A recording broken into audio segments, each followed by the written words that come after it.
যুক্তরাষ্ট্রের শান্তি পরিকল্পনায় হামাসের আংশিক সম্মতি, ট্রাম্পের নির্দেশে গাজায় অভিযান সীমিত করল ইসরায়েল। শান্তি পরিকল্পনা বাস্তবায়নে সহযোগিতার হাত বাড়ানো প্রতিটি দেশকে মার্কিন প্রেসিডেন্ট ডোনাল্ড ট্রাম্পের ধন্যবাদ। নির্বাচনের দিন আলাদা ব্যালটে গণভোটের মাধ্যমে জুলাই সনদের পক্ষে বিপক্ষে মতামত নেওয়া যায়, মন্তব্য বিএনপির স্থায়ী কমিটির সদস্য নেতা সালাউদ্দিন আহমদের। প্রশাসনের শীর্ষ পদগুলোতে একটি ধর্মভিত্তিক দলের অনুসারীদের বসানো হয়েছে বলেছেন বিএনপির সিনিয়র যুগ্ম মহাসচিব রুহুল কবির রিজভী। ধর্মের ভিত্তিতে জাতিকে বিভক্ত করার পক্ষে নয় জামাত, বলেছেন দলটির আমির ডাক্তার শফিকুর রহমান।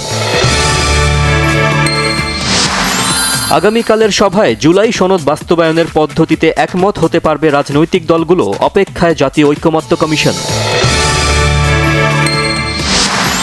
শহীদ মিনারে ভাষা সৈনিক আহমদ রফিকের মরদেহে শেষ শ্রদ্ধা, পরে শোভাযাত্রা করে নিয়ে আসা হয় বারডেমে। খাগড়াছড়িতে অবরোধ প্রত্যাহার, ফিরছে প্রাণ চাঞ্চল্য, 144 ধারা বহাল থাকলেও পরিস্থিতি স্বাভাবিক।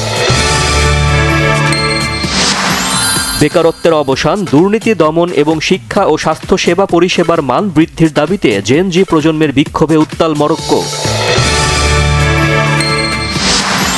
চমক দিয়ে ফুটবলে দুটি আন্তর্জাতিক প্রীতি ম্যাচের জন্য আর্জেন্টিনার দল ঘোষণা কোচ লিওনেল স্ক্যালোনির।